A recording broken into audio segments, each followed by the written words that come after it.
working since 16. Never asked for a penny and still funded my own education. I purchased my first home alone and got sued by my parents for taking my sister's future.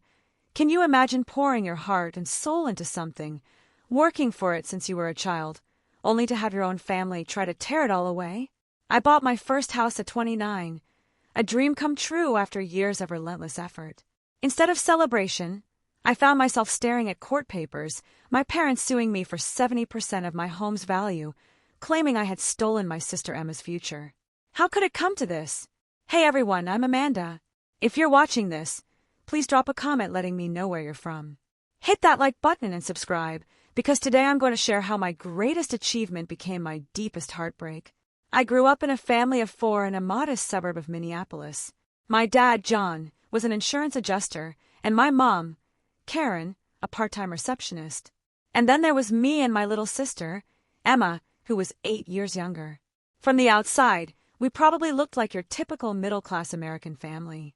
But behind closed doors, money was this constant, suffocating tension. Our house was filled with hushed arguments about finances, bills piled high on the kitchen counter, and those hushed conversations would just stop cold the moment I walked into the room. Even with steady jobs, my parents always seemed to be living paycheck to paycheck. Looking back, I see now it wasn't a lack of income, it was just poor financial management. But what truly stung, even as a child, was the glaring difference in how my parents treated Emma and me. From an early age, they decided Emma was the special one, the child with real potential. They'd say things like, "Emma has natural talent," or "Emma could really be somebody someday." When it came to me, the message was clear, though never directly stated. I was ordinary, average, nothing exceptional worth investing in. By 14, I'd internalized it. I was the practical one, the responsible one. I started helping our elderly neighbor, Mrs. Peterson, with chores after school. She paid me $10 an hour to vacuum, dust, and organize her medication. That was my first taste of financial independence, and it felt empowering. I used that money for school supplies, clothes, and sometimes little treats with friends. My parents never asked where these things came from. They just seemed relieved not to have to provide them. When I turned 16, I landed my first real job at Sweet Dreams Bakery, just 6 blocks from our house. I'd walk there right after school, work until 7:30, then head home to start my homework. Diane, the owner, was a kind woman who quickly became a mentor. She taught me not just about baking, but about customer service, inventory, and most importantly, saving money. The day I got my first paycheck, I was buzzing. I planned to open a savings account, dreaming of college, of independence. But then, my father sat me down at the kitchen table. "Now that you're earning money, you need to contribute to the household," he said, sliding a calculator towards me. 30% of your earnings should come to us for rent, food, and utilities." I stared at him in disbelief.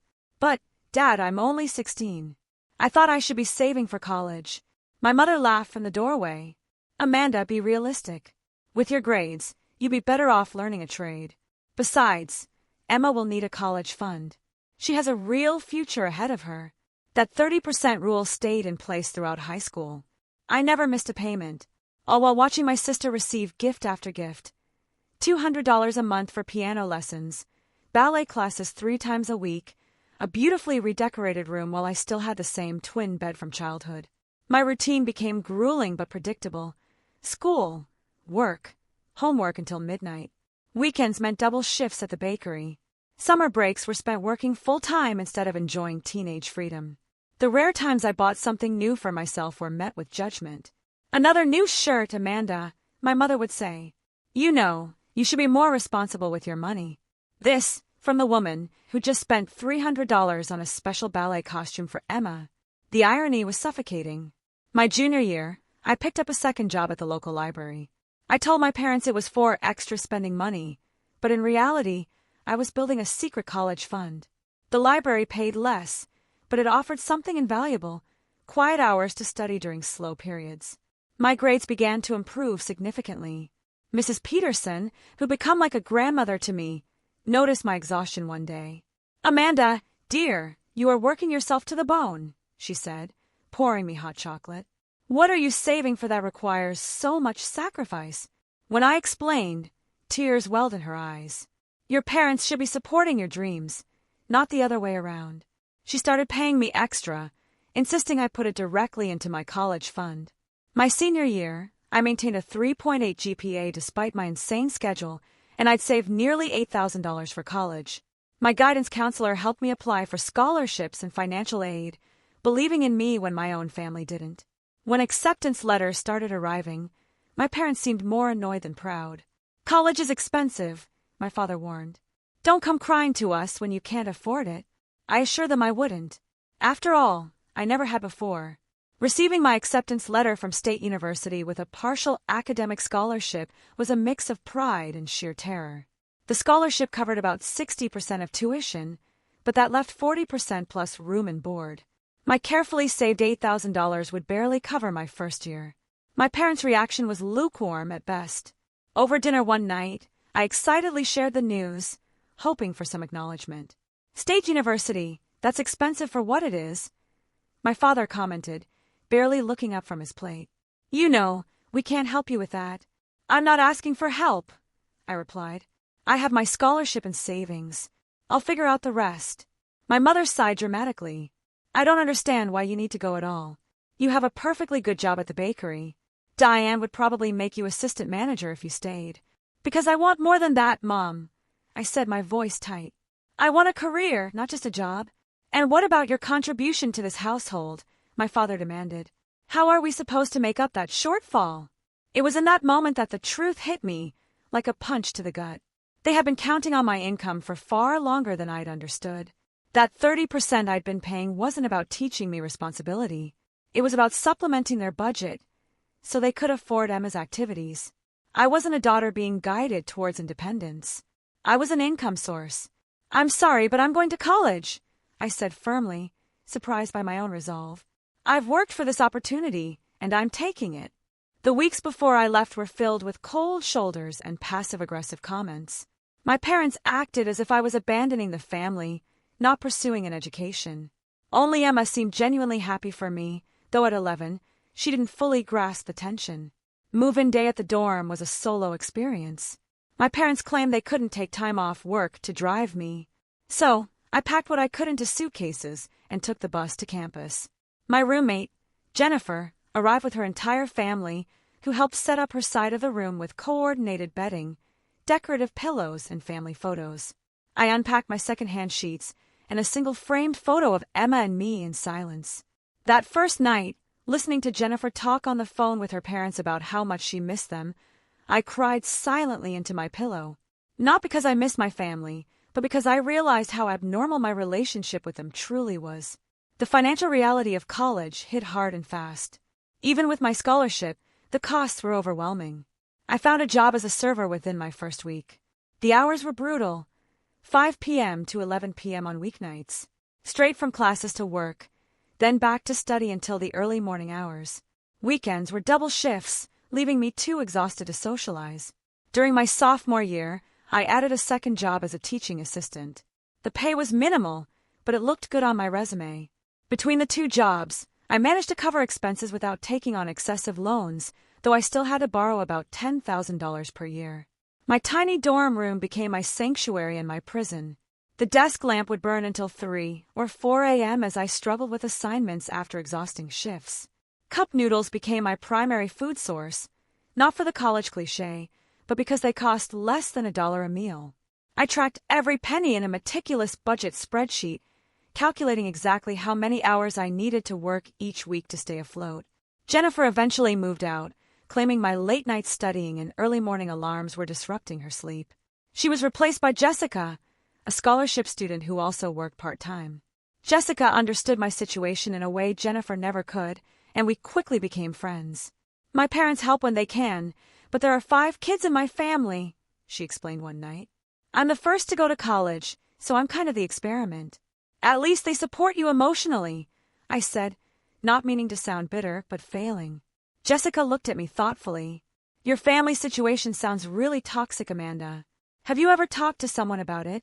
Like a therapist? I laughed, a humorless sound. With what time or money? Therapy is a luxury I can't afford. Despite the challenges, I excelled academically. My finance and business classes felt relevant and practical after years of managing my own limited budget. Professors began to notice my work ethic, and one recommended me for a summer internship at Meridian Financial Services after my junior year. The internship was a turning point. For the first time, I worked in a professional environment where my contributions were valued.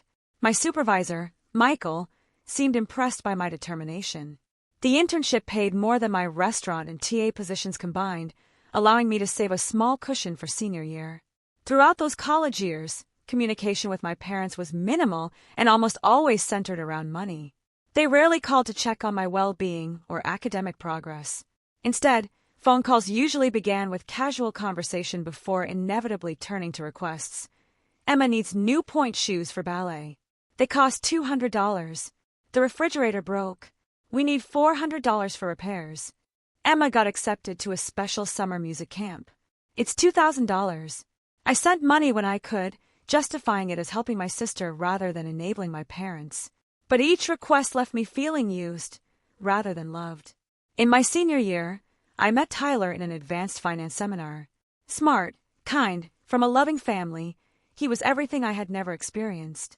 When he invited me home for Thanksgiving, I witnessed for the first time what a supportive family looked like.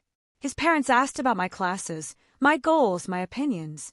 They seemed genuinely interested in me as a person, not as a resource. "Why are you crying?" Tyler asked when he found me alone in the guest room that night. "Because I didn't know families could be like yours," I admitted. "I didn't know parents could love their children without conditions." That Thanksgiving weekend changed something fundamental in how I viewed family relationships. I began to understand that what I had experienced was not normal, not healthy. And most importantly, I realized I deserved better. I graduated with a bachelor's degree in finance with a minor in business administration. My GPA of 3.7 earned me cum laude honors, though no one from my family attended the ceremony. Emma wanted to come, but my parents claimed they couldn't afford the trip, despite it being only a 3-hour drive. Michael, my internship supervisor, had been impressed enough to offer me a full-time position at Meridian Financial Services. The starting salary of $50,000 a year felt like an astronomical sum after years of scraping by on minimum wage jobs. My first major decision was housing. Most of my colleagues rented apartments in trendy neighborhoods, spending 30 to 40% of their income. I opted for a tiny studio apartment in an older building, 45 minutes from the office by public transportation. The rent consumed only 20% of my take-home pay, allowing me to focus on my next financial goals, paying off student loans and saving for a house. I created a detailed 5-year plan. Year 1, emergency fund and beginning student loan repayment. Years 2 through 4, accelerate loan repayment while building a down payment fund. Year 5, house hunting. My lifestyle remained frugal despite my professional salary. I brought lunch to work, shopped at discount grocery stores, and continued to use public transportation. Colleagues often invited me to happy hours or weekend trips that I declined, knowing each $60 dinner or $300 getaway would delay my goals. Jessica remained my closest friend, understanding my determination in a way others didn't. She'd landed a teaching position and shared my value of financial independence. "Most people our age aren't thinking about retirement accounts or mortgage rates," she laughed one evening as we reviewed my budget spreadsheet over cheap pizza. "Most people our age didn't have to pay rent to their parents at 16, I replied. My relationship with Tyler had evolved from classmates to close friends to something more complicated. He respected my financial goals but struggled to understand why I pushed myself so hard. "You deserve to enjoy life now, not just prepare for some future that might never come," he'd argue. "I am enjoying life," I'd insist. "Financial security is worth more to me than temporary pleasures." Our different perspectives eventually led to a mutual decision to remain friends rather than pursue a romantic relationship. Though painful, this choice allowed me to maintain focus on my goals without compromise. At work, my dedication and financial acumen didn't go unnoticed. Within 18 months, I received my first promotion to financial analyst with a salary increase to $62,000. Rather than expanding my lifestyle, I maintained my frugal habits and directed the additional income towards my student loans. By the end of my 3rd year at Meridian, I had paid off my $40,000 in student loans, built an emergency fund of $12,000 and began serious saving for a house down payment. The accomplishment felt monumental. Yet, I had no one to truly share it with who understood the significance. Throughout this time, my relationship with my family remained strained and one-sided. The pattern established during college continued, rare communication, except when financial needs arose. Emma was now in high school, excelling in music and academics. My parents spoke of her potential with the same reverence they always had, and their expectations for her future were grandiose. Emma's piano teacher thinks she could get into Juilliard, my mother announced during one of our infrequent phone calls. Of course, the application process and audition preparation will be expensive. The statement hung in the air, the unspoken request painfully clear. I had already sent $3,000 that year for various expenses related to Emma's activities. Each time, I told myself it was for my sister's benefit, not my parents'. But the line was becoming increasingly blurred. "Mom, I have my own financial goals I'm working toward," I said carefully. "I can't be Emma's college fund." The silence on the other end was frigid. "I see your sister's future means nothing to you now that you have your fancy job and city apartment." The guilt trip was familiar, but this time something in me resisted.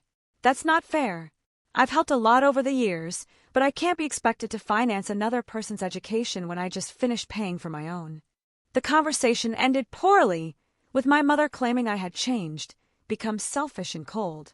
These accusations hurt deeply, but I held firm to my boundaries. 2 weeks later, my father called with a more direct approach. Emma got accepted to Westfield University. Full 4-year tuition is $40,000 per year. We need to know how much you can contribute. Westfield was a prestigious private university, known for its arts programs and astronomical costs. I was stunned by both the assumption I would contribute and the sheer amount in question. "Dad, that's over $160,000 total. I don't have that kind of money to give. You make good money now. You could take out a loan to help your sister. That's what family does." The irony of his statement was not lost on me. Family helps each other when they can. No one helped me with my education. That was different. You were always independent. "I was not given a choice," I replied. The conversation dissolved into accusations and old resentments. My father eventually hung up after telling me I was breaking my mother's heart with my selfishness. Despite the emotional toll, I remained committed to my financial plan. When Emma herself called to ask about college funding, I took a different approach. "I can't pay your tuition, Emma, but I can help you apply for scholarships, look into more affordable schools, and teach you how to manage money so you can be independent, like I had to be." Her response surprised me. "I never asked them to put this on you, Amanda. I know how hard you worked for everything you have." That conversation was the first genuine connection I had felt with my sister in years. We began talking more regularly, with me serving as a sounding board and advisor rather than a checkbook. I helped her apply for scholarships and financial aid, resulting in a substantial package from a state university comparable to the one I had attended. My parents were disappointed by her choice, seeing it as settling for less than she deserved. They continued to pressure me for contributions, which I earmarked specifically for Emma's textbooks or dorm supplies. By my 5th year at Meridian, now a senior financial analyst with a salary of $78,000, I had saved enough for a 20% down payment on a modest home. My years of sacrifice and discipline were about to pay off in the form of the stability I had craved since childhood.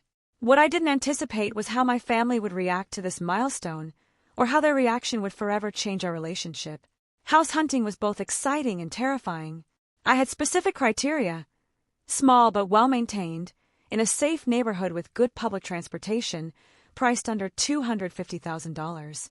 My real estate agent, Natalie, was patient as we viewed dozens of properties over 3 months. "Most first-time buyers your age are looking for condos or continuing to rent," she commented. "It's impressive you're in a position to buy a house outright."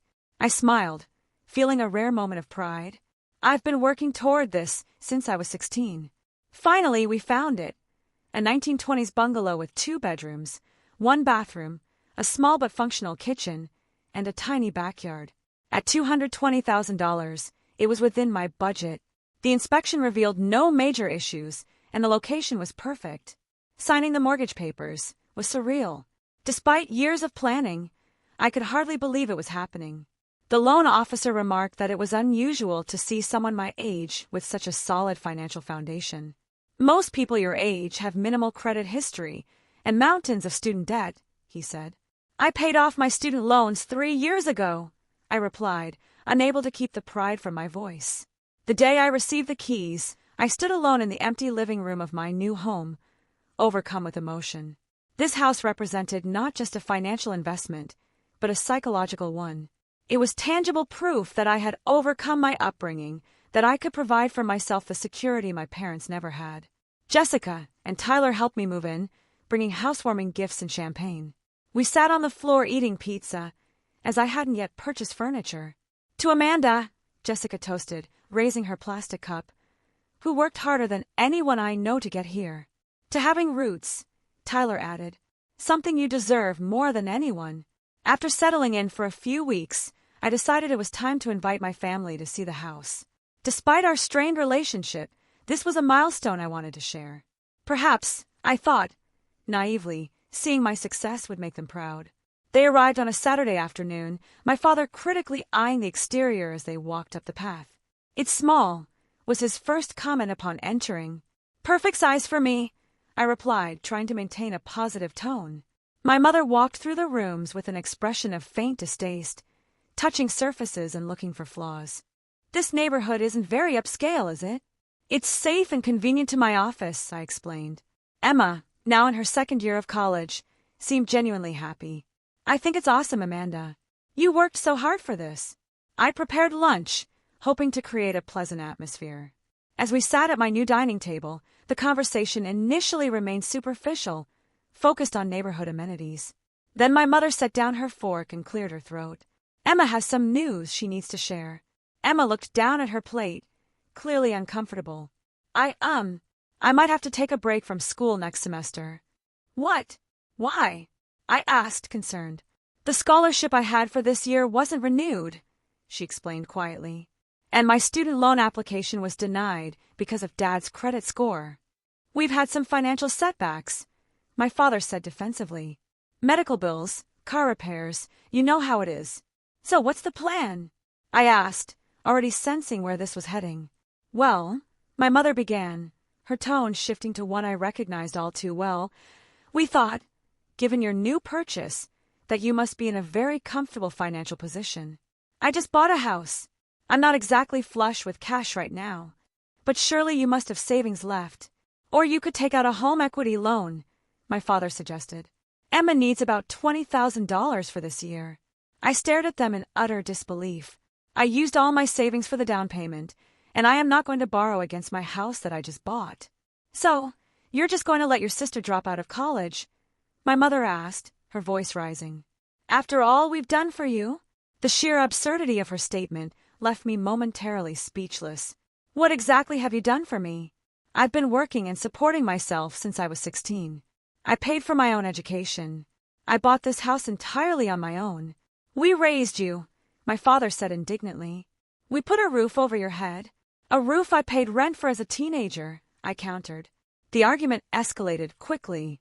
My parents accused me of being selfish, of forgetting where I came from, of abandoning family in their time of need.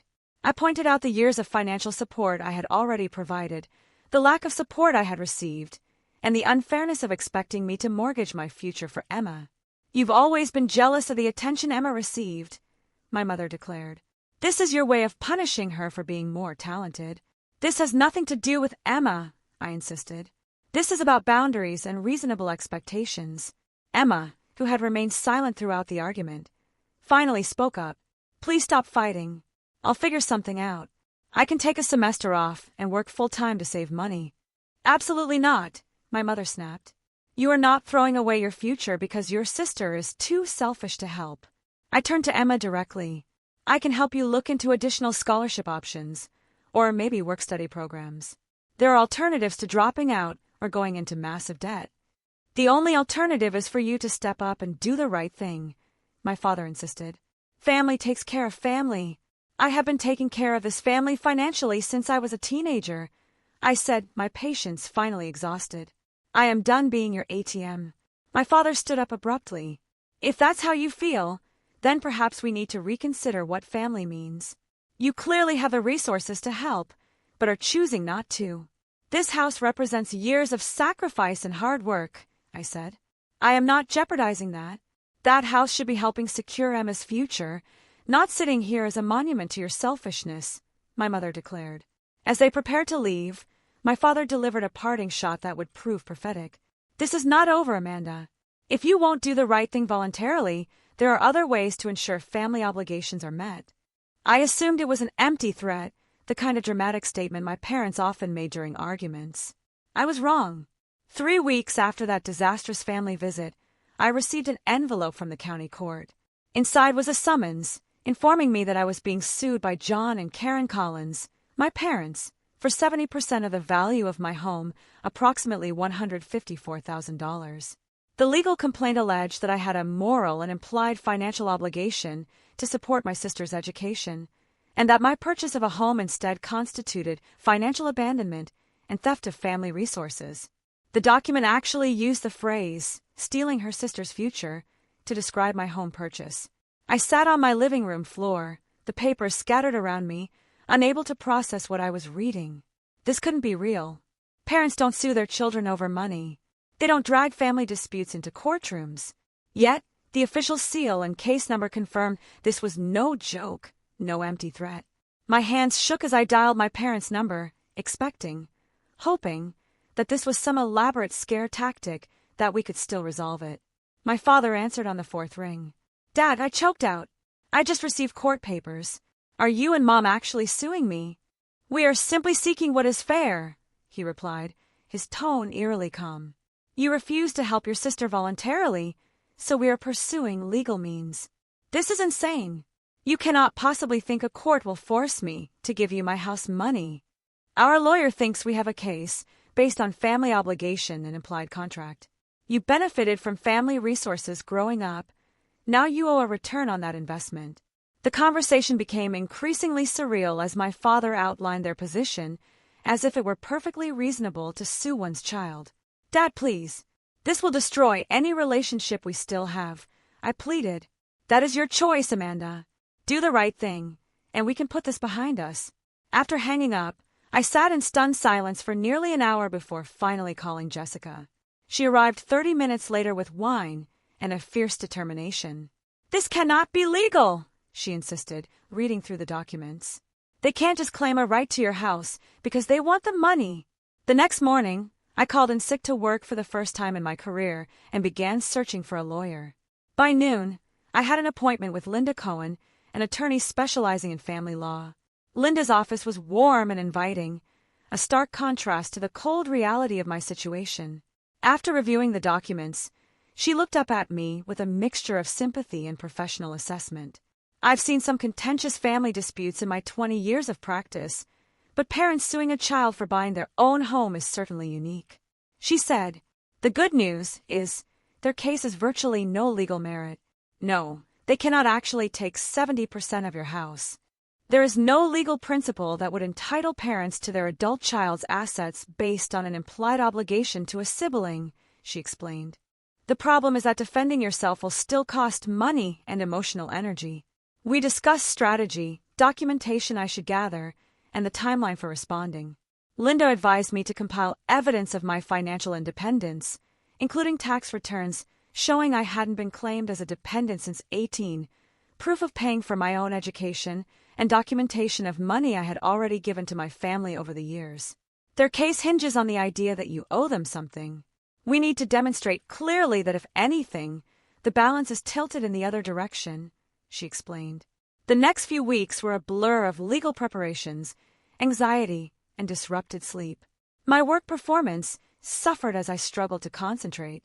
Fortunately, my supervisor, Michael, had become a mentor and noticed my distraction.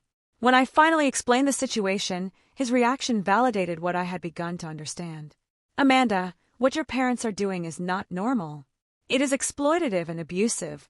Hearing someone in a position of authority name the dynamic so clearly was both painful and liberating. I had spent so many years normalizing my family's behavior, making excuses and accepting blame. Now outsiders were confirming what I had only recently begun to acknowledge. My relationship with my parents was fundamentally unhealthy. Support came from unexpected places. Colleagues offered encouragement. My neighbors, upon hearing snippets, brought meals during stressful days. Even Tyler, despite our complicated history, became a steady presence, helping me organize financial records and providing emotional support. Jessica suggested I look for a therapist. This is trauma, Amanda. You need professional support to work through it. I found Dr. Russell, a therapist specializing in family estrangement and financial abuse, who offered sliding scale fees. Our sessions helped me recognize patterns of manipulation and begin to unravel the guilt that had been instilled in me since childhood. Your parents created a narrative where your role was to provide, not to be provided for, Dr. Russell explained. Children are not supposed to be financial assets to their parents. That reverses the natural order of nurturing. As the court date approached, I received an unexpected phone call from Emma. We hadn't spoken since the disastrous lunch. Amanda, I just found out about the lawsuit, she said, her voice shaking. I had no idea they were doing this. I never asked them to sue you. You didn't know? I asked, surprised. No. I would never want this. I'm so sorry they're putting you through this. Her call reinforced what Linda had advised, to separate my feelings about Emma from my feelings about my parents. Emma was as much a victim of their dysfunctional expectations as I was, just in a different way. The lawsuit consumed my thoughts and invaded my dreams. I had nightmares about becoming homeless, about judges ordering me to hand over my house keys. During waking hours, I obsessively checked my bank accounts and calculated how I would survive if the impossible happened and I lost the case. Linda reassured me repeatedly that such an outcome was extremely unlikely. The law simply does not work the way your parents think it does, she explained. Parents cannot force adult children to pay for their siblings' education, no matter how much they believe it is morally right. Still, the mere existence of a lawsuit felt like a profound violation. The home that should have represented security and achievement had become a source of anxiety and conflict. The parents who should have celebrated my milestone were attempting to take it from me. As we prepared for court, Linda helped me gather evidence of financial contributions I had already made to my family. Bank statements showed transfers totaling over $15,000 over the past decade. Emma provided a written statement confirming she had not asked for or expected my financial support for her education. We have a strong case, factually and legally, Linda assured me the night before. Try to get some rest. Rest, however, proved elusive as I contemplated facing my parents across a courtroom, our private family dysfunction on public display. Our broken relationship formalized in court records. The final severance of what little connection remained felt both inevitable and devastating. The county courthouse was an imposing stone building that seemed designed to intimidate. I arrived early with Linda, dressed in a conservative navy suit that I hoped projected a confidence I did not feel. We sat up at the defendant's table, arranging our documentation in neat folders. Remember, speak only when addressed by the judge, Linda reminded me. Let me handle the arguments. If you need to respond, write it down and pass it to me. My parents arrived with their attorney, a thin man with wire-rimmed glasses and a perpetual frown. They did not acknowledge me as they took their seats. My mother stared straight ahead while my father whispered to their lawyer.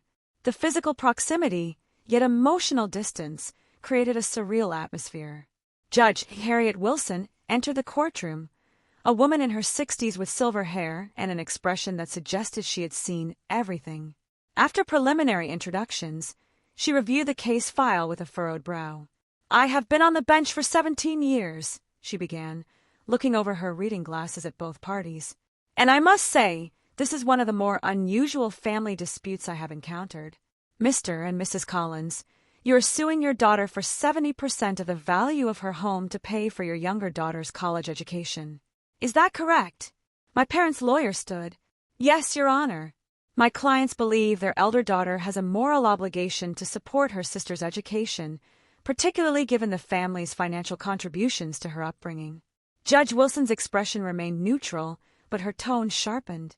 Moral obligations and legal obligations are not always the same thing, Counselor. Please explain the legal basis for your claim.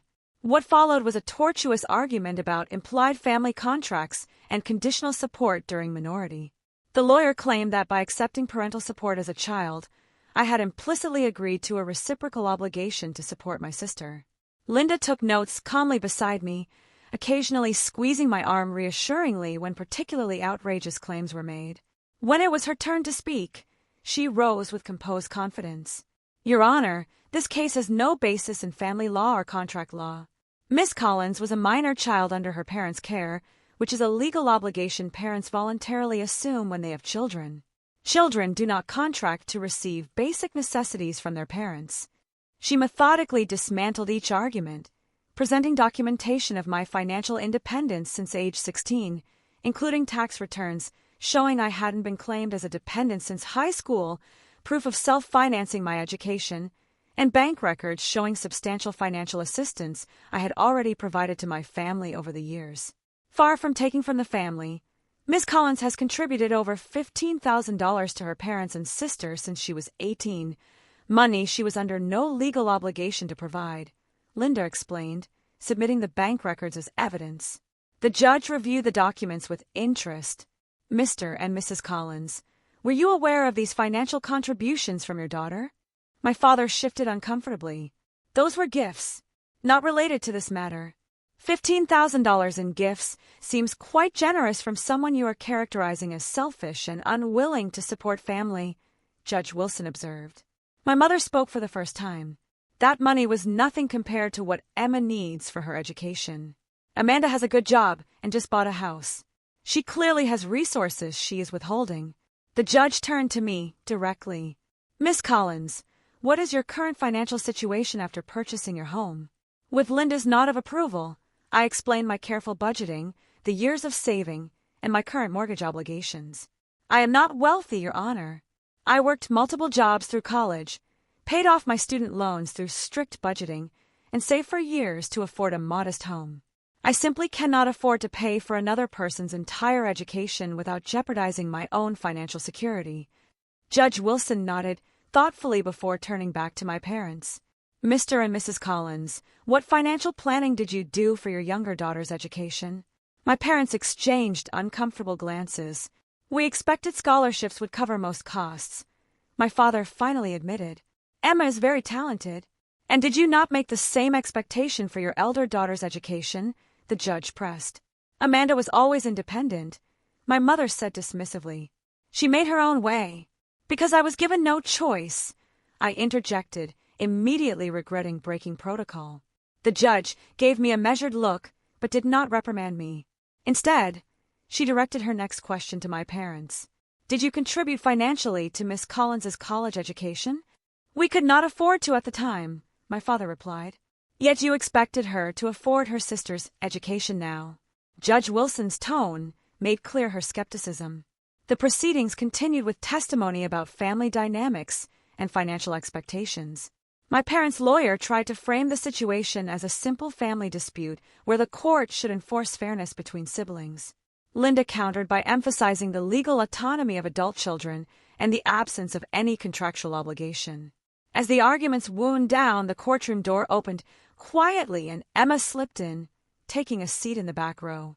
Our eyes met briefly, and I saw a mixture of embarrassment and determination in her expression. After a final round of statements, Judge Wilson called for a 15-minute recess to review all evidence before making her ruling. As we waited, Emma approached our table hesitantly. "Can I speak to the judge?" she asked Linda. "About what?" Linda inquired cautiously. "About the fact that I never asked for any of this and don't want Amanda to pay for my education this way." Linda explained that the judge might or might not allow additional testimony at this stage, but advised Emma to stay close. When Judge Wilson returned, she surprised everyone by calling Emma forward. "I understand you are Emma Collins, the younger sister whose education is at the center of this dispute. Do you wish to make a statement to the court?" Emma stood nervously at the center of the courtroom. "Yes, Your Honor. I want to make clear that I never asked my parents to sue my sister. I didn't know about this lawsuit until recently. I would never want Amanda to be forced to pay for my education, especially not by giving up her home that she worked so hard to buy." My mother made a small noise of protest, which the judge silenced with a stern look.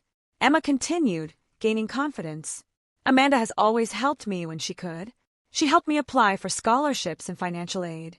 She taught me how to budget and manage money, skills our parents never taught either of us. I have options for continuing my education without taking anything from my sister. Judge Wilson thanked Emma for her statement and then delivered her ruling. Having reviewed all evidence and testimony in this matter, I find the plaintiff's claim wholly without merit.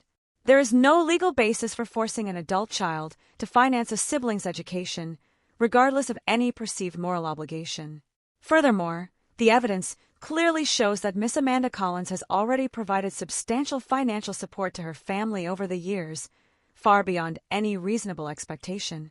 She continued, addressing my parents directly.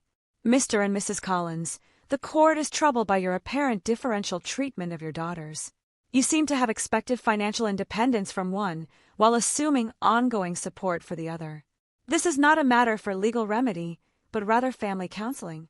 The judge dismissed the case and, in a final, unexpected move, ordered my parents to pay my legal fees, stating that their lawsuit was frivolous and potentially vexatious. As the courtroom began to clear, I remained seated, overwhelmed by the finality of what had just occurred. The legal battle was over, but the emotional damage felt irreparable. My parents left without speaking to me, their rigid backs and quickened pace conveying their anger at the outcome. Emma approached tentatively. Amanda, I'm so sorry about all of this. It's not your fault, I assured her. Can we talk? Maybe get coffee or something. I nodded, not trusting myself to speak further. Whatever came next in our family relationships, nothing would ever be the same again. The lawsuit had forced a confrontation with decades of dysfunction that could no longer be ignored or excused. As Linda gathered our materials, she offered a gentle observation. Family estrangement is painful, Amanda, but sometimes it is necessary for healing to begin. You have legally established your right to boundaries. Now you can start the process of emotional boundaries as well. Walking out of the courthouse, I felt a complex mixture of vindication, grief, and, surprisingly, hope.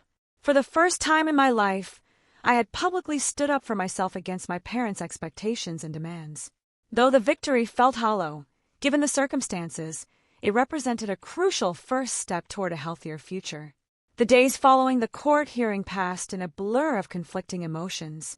Relief that the legal threat to my home was gone, mixed with profound sadness about the state of my family relationships. I took a week off work to process what had happened, spending quiet days in the house that had become both sanctuary and battleground. I didn't hear from my parents, nor did I expect to. The courtroom had made explicit what had been implicit for years. Our relationship was fundamentally broken, built on obligation rather than love, expectation rather than acceptance. The lawsuit had not created this dysfunction, but merely exposed it in the harshest possible light. Linda had recommended continuing therapy, advice I took seriously. Dr. Russell helped me understand that grief for a relationship that never existed is still valid grief. You are mourning the parents you deserved, but never had, she explained. That loss is real, even if the relationship itself was unhealthy. We worked on establishing what she called internal boundaries, the emotional counterpart to the legal boundaries the court had affirmed. I learned to recognize and challenge the voice of guilt that had been instilled in me since childhood, the belief that I was selfish for having needs and wants of my own. 2 weeks after the court case, Emma and I met for coffee at a neutral location. The conversation was awkward at first, years of family dynamics creating an invisible barrier between us. I moved out of Mom and Dad's house, she said, after preliminary small talk. I'm staying with my friend Sophia until I figure things out. Are you still in school? I asked. She nodded. I reduced my course load and got a job at the campus bookstore. It'll take me longer to graduate, but I'll get there eventually. I also applied for additional scholarships, like you suggested. I'm proud of you, Emma, I said, truly meaning it. Taking control of your own path isn't easy. I had a good example, she replied, meeting my eyes directly. I always admired how independent you were, even though I didn't understand until recently that it wasn't by choice. That conversation marked the beginning of a new relationship between us, one based on mutual respect, rather than the competitive dynamic our parents had fostered. Emma began to share her struggles and triumphs with me as a peer, rather than as the favored child seeking handouts. As months passed, I slowly rebuilt my life around the truth, rather than family mythology. My home, now free from legal threat, became a true haven. I painted walls, planted a small garden, and gradually furnished rooms with pieces that brought me joy. Each improvement felt like an affirmation of my right to create security for myself. Work provided another source of stability. Michael, understanding the personal crisis I had weathered, offered me additional responsibilities that led to another promotion. The increased income allowed me to start a modest investment portfolio, furthering my goal of long-term financial security. Jessica remained a steadfast friend, celebrating small victories and providing perspective during moments of doubt. "You know what amazes me most about you," she said during a Saturday spent helping me install kitchen shelves. "Your capacity for joy, despite everything. You never became bitter." Her observation surprised me, as I hadn't recognized this quality in myself. But she was right. Despite the family dysfunction, I hadn't allowed it to define my entire worldview. I still found pleasure in small things, still believed in the possibility of healthy relationships. Inspired by my own journey, I started a blog about financial independence for young adults from difficult family backgrounds. The response was overwhelming, with hundreds of comments from people sharing similar experiences. What began as a personal outlet evolved into an online support community with regular video chats and resource sharing. Through this platform, I connected with others who understood the particular challenges of building stability without family support. We discussed practical matters like building credit and emergency funds, but also emotional issues like setting boundaries and managing guilt. The community became an unexpected source of healing, a reminder that shared experience diminishes isolation. 6 months after the court case, I received a handwritten letter from my mother. The envelope sat unopened on my counter for 3 days before I found the courage to read it. "Amanda," it began, "the past months have given me time to reflect on our relationship and my role as your mother. While I still believe families should support each other, I recognize now that we placed unfair burdens on you from a young age. This realization has been painful to acknowledge." The letter continued with an awkward, but seemingly genuine, attempted apology, stopping short of taking full responsibility, but acknowledging that mistakes had been made. She requested a meeting to begin healing our family, a phrase that simultaneously triggered hope and skepticism. After discussing the letter with Dr. Russell, I agreed to meet my mother at a cafe near my office, a public place where I could leave if necessary. The meeting was tense and uncomfortable, with long silences and careful word choices. "Your father still believes we were right," she admitted toward the end of our conversation. "But I miss having you in my life. I cannot return to the old dynamic," I told her firmly. "Any relationship we have moving forward has to be based on mutual respect, not obligation." She nodded slowly. "I'm not sure what that looks like, but I would like to try." This tentative reconnection was neither a fairy tale reconciliation nor a complete failure. Over subsequent months, my mother and I established a careful, limited relationship. We met occasionally for coffee, conversations focused on neutral topics. My father remained distant, unwilling or unable to acknowledge the damage done, though he stopped actively hostile behavior. A year after buying my house, I hosted a small anniversary gathering. Emma attended, bringing her new boyfriend and a homemade cake. Jessica and Tyler came, along with colleagues who had supported me during the lawsuit. My mother declined the invitation with a polite note, perhaps understanding that full family reconciliation, if it ever came, was still far in the future. As I looked around at the people who had chosen to be in my life, who valued me for who I was rather than what I could provide, I recognized a profound shift in my understanding of family. Family was not merely biological connection or obligation, but a community built on mutual support and genuine care. The house that had become a point of contention was now unquestionably mine. Not just legally, but emotionally. Each mortgage payment felt like an affirmation. Each home improvement, a declaration of my right to create stability for myself. The most valuable lesson from this painful journey was understanding the difference between guilt and responsibility. For years, I had carried guilt about not meeting my parents' expectations, about prioritizing my needs, about setting boundaries. Therapy and experience had taught me that responsibility to oneself is not selfishness, but self-preservation. That boundaries are not walls, but healthy definitions of where one person ends and another begins. I still had moments of doubt and sadness, days when I mourned the family relationships I would never have. But these episodes became less frequent and less intense as I built a life aligned with my own values, rather than imposed expectations. As I stand in my kitchen today, preparing for another day in the home I fought to protect, I realize that true freedom comes not from external validation, but from internal conviction. My parents may never fully understand or accept my choices, but their understanding is no longer necessary for my peace. This house is more than wooden beams and mortgage payments. It represents my right to define my own path, to establish healthy boundaries, and to create security on my own terms. The journey here was longer and harder than it should have been, but that only makes the achievement more meaningful. So, what would you do if faced with a choice between family expectations and your own well-being? Have you ever had to set difficult boundaries with loved ones? I would love to hear your stories in the comments below. And if this story resonated with you, please like, subscribe, and share with others who might need to hear that standing up for yourself is not selfish, but necessary. Thank you for listening. Take care.